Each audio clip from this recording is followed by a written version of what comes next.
Questions? Thank you very much, Mr. Chairman. Thanks for holding this hearing. I would hope that as we discuss violent extremism, that one thing that we could all agree on is that it is wrong and dangerous for any political actor and certainly any executive administration to try to leverage the threat of violent extremism to mislead Congress, to go after political opponents, or to threaten the speech and First Amendment rights of law-abiding citizens. But unfortunately, that is exactly what the Biden administration has done. And we have new insight into that today because of the actions of a patriotic whistleblower who contacted my office along with Senator Grassley a short time ago and provided to us documents from the Department of Homeland Security relating to that agency's Disinformation Board that Secretary Alejandro Mayorkas testified about sitting right there just a few weeks ago. But according to the documents that I have in my hand here that Senator Grassley and I have now made public, the testimony that Secretary Mayorkas gave to this committee, under oath, I might add, was in many respects deeply misleading. Deeply misleading. And the information we've now learned about the administration's efforts to track and censor American speech is deeply shocking, and I'd like to take a moment to go through with this whistleblower, who I thank for that person's patriotism, to go through what these documents disclose. You know, Secretary Mayorkas said that the efforts of the department with the Disinformation Board were new in response to my questions about whether there were documents, meeting minutes, other documents related to the Disinformation Board.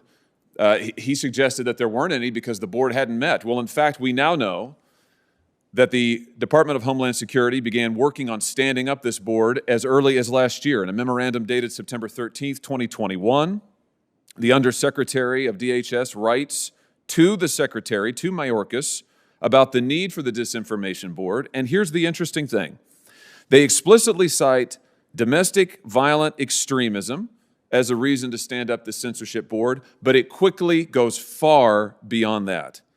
In the same paragraph, they talk about the need for this Disinformation Board to monitor and to counter so-called disinformation about the COVID vaccine, about people who are raising question about the efficacy of masks, about people who are raising questions about the origins of COVID. So, in other words, the Department of Homeland Security is contemplating a disinformation board that will track the speech of Americans and classify it as disinformation if you raise a question about the COVID vaccine, about the origins of COVID, about the efficacy of masks, which, by the way, this administration has reversed itself on numerous times. The documents go on. The Disinformation Board is necessary, this memorandum says, because of those who question election integrity, because of those who have questions about January 6th. So now we get to the nub of it. We see that, in fact, this Disinformation Board from the beginning was meant to track and go after political speech that this administration did not favor. And for an executive department to do that, and frankly to mislead this committee about it, is deeply, deeply disturbing, and it's wrong. I mean, it's just plain wrong. As we look through the documents, you see that what the Secretary told the committee about the Disinformation Board's operation is just not true. He repeatedly told this committee that the Disinformation Board would be just a working group, just a working group. That's not what the documents say. There is a charter, a proposed charter, that the Secretary himself signed personally on February 24th, 2022, that describes the Disinformation Board as having the authority to set up guidelines. It has governance authority over how the department will classify what is disinformation, over what the response to disinformation should be, over who is doing what in terms of countering disinformation, which, remember, includes questions about COVID or questions about election integrity or questions about masks.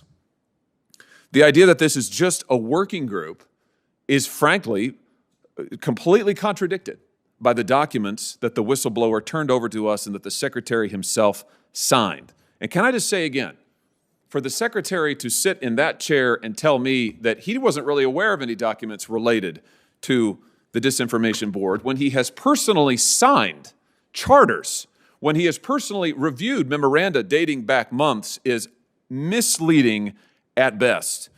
There's also information in these documents about attempted coordination, planned coordination by the Disinformation Board with the big tech monopolies.